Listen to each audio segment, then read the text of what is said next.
नमस्कार, मैं हूं आशीष और आप देख रहे हैं आशीष कॉमर्स क्लासेस। मेरे अपने साथियों, हम लोग अपने वीडियोस में बात कर रहे हैं जीएसटी की और जीएसटी में हम लोगों ने बहुत सारे कॉन्सेप्ट की चर्चा की है।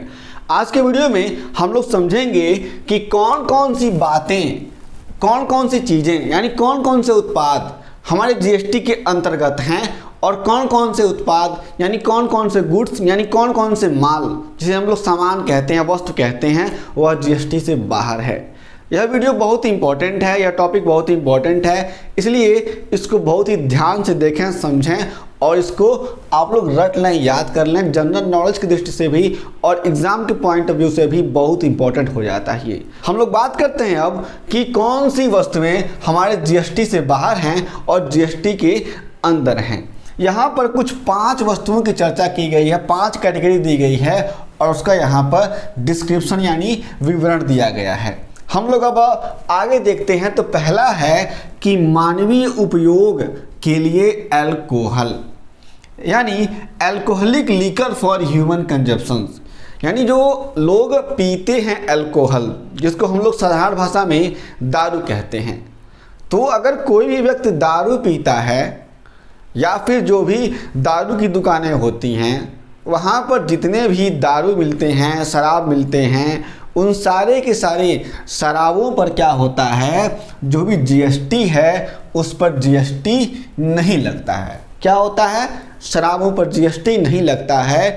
जो शराब क्या होते हैं, मानवीय उपयोग के लिए। मानवीय उपयोग का मतलब क्या है? जो पीने के लिए प्रयोग में लाए जा रहे हैं।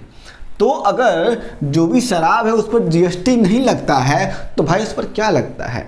तो मैंने आपको पहले बताया था कि जीएसटी से पहले कुल लगभग 17 प्रकार के टैक्स थे। तो उन्हीं टैक्सों में से जीएसटी पर, तो यहाँ पर जो भी alcoholic liquor for human consumption है उस पर जीएसटी नहीं लगेगा, तो उस पर सीएसटी और वैट, यानी सीएसटी का मतलब होता है सेंट्रल सेल्स टैक्स और वैट का मतलब होता है वैल्यू एडेड टैक्स लगता है, जो राज्य के अधीन है, यानी राज्यों के द्वारा लगाया जाता है, यानी राज्य सरकारों के द्वारा लगाया जाता है। अल्कोहलिक फॉर ह्यूमन कंजप्शन पर टैक्स जीएसटी नहीं लगता, उस पर आप लोग ध्यान रखेंगे इस बात को।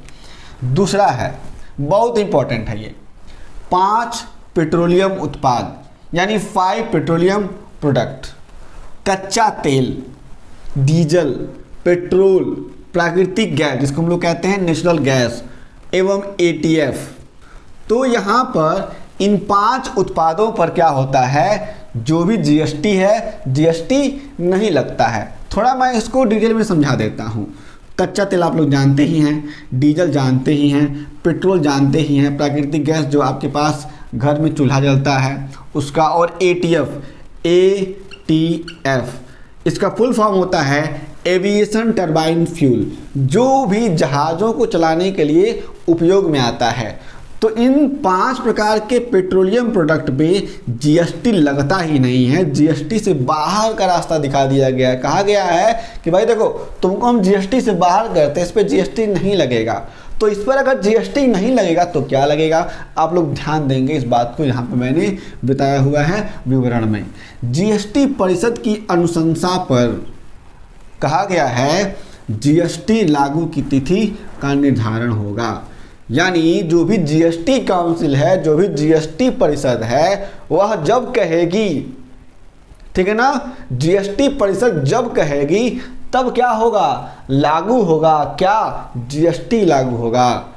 इस समय जीएसटी नहीं लगता है इन 5 पेट्रोलियम प्रोडक्ट पर, तो इस समय लगता है सेंट्रल सेल्स टैक्स सीएसटी और वैट वैल्यू एडेड टैक्स लगता है इस कंडीशंस में जो भी हमारे पास 5 पेट्रोलियम प्रोडक्ट हैं। यहाँ पर जीएसटी अभी नहीं लगता है, लेकिन जब लगेगा गवर्नमेंट को, जब जो भी जीएसटी परिषद है यानी जीएसटी काउंसिल है उसको लगेगा कि हाँ यार अब हमें 5 पेट्रोलियम प्रोडक्ट पर जीएसटी लगानी चाहिए, तब क्या होगा, तब जीएसटी लगा दिया जाएगा। आगे बात करते हैं तीसरे की, तंबाकू। यहाँ पर बात करते हैं तंबाकू की। तो जो तंबाकू है उस पर क्या होता है, जीएसटी लगता है। क्या है भाई साहब, ये जीएसटी के अधीन है, यानी इस पर जीएसटी लगता है। आई थिंक 28% हायर रेट लगता है यहाँ पर जीएसटी तंबाकू पर। साथ में उत्पाद शुल्क केंद्र सरकार के द्वारा, यानी जो भी तंबाकू है इस पर जीएसटी तो लगता ही है, लेकिन साथ में क्या होता है, उत्पाद शुल्क भी लग जाता है, जो क्या होता है, केंद्र सरकार के द्वारा लगाया जाता है। इस बात को आप लोग ध्यान में रखेंगे, ध्यान देंगे इस बात को कि तंबाकू पर जीएसटी भी लगता है और प्लस जो भी उत्पाद शुल्क है वह भी लग जाता है। किसके द्वारा, सेंट्रल गवर्नमेंट के द्वारा लगाया जाता है। यहाँ पर हमने कहा था कि ऊपर राज्य गवर्नमेंट के द्वारा लगाया जाता है, तो आप लोग इस बात को ध्यान रखेंगे। आगे हम बात करते हैं। चौथा है अफीम, भारतीय भांग एवं अन्य मादक पदार्थ। जो इस तरह के मादक पदार्थ हैं, भारतीय भांग है, अफीम है, चरस है, गांजा है, तो तमाम तरह के जो भी मादक पदार्थ हैं उन पर क्या होता है, जीएसटी लगाया जाता है, जो क्या है, जीएसटी के अधीन हैं। साथ में राज्यों के द्वारा भी उत्पाद शुल्क लगाया जाता है, जो भी तमाम तरह के मादक पदार्थ होते हैं उन पर। अगला बात करते हैं जो अंतिम है, रियल इस्टेट सेक्टर। जो रियल इस्टेट सेक्टर है, जहां पर ज़मीनें और बिल्डिंग्स खरीदे और बेचे जाते हैं, वहां पर जीएसटी की क्या दशा है, ये क्या होता है, ये जीएसटी से बाहर है। यानी जो भी रियल इस्टेट सेक्टर है इस पर जीएसटी लगता ही नहीं है। कहा गया है कि स्थायी संपत्तियों के क्रय विक्रय पर जीएसटी लागू नहीं। तो इस बात को आप लोग ध्यान रखेंगे कि कौन कौन सी वस्तुएं हैं जो जीएसटी के अधीन हैं और कौन कौन सी वस्तुएं हैं जो जीएसटी के अधीन नहीं, यानी जिस पर जीएसटी नहीं लगता है। यह बहुत इंपॉर्टेंट टॉपिक है।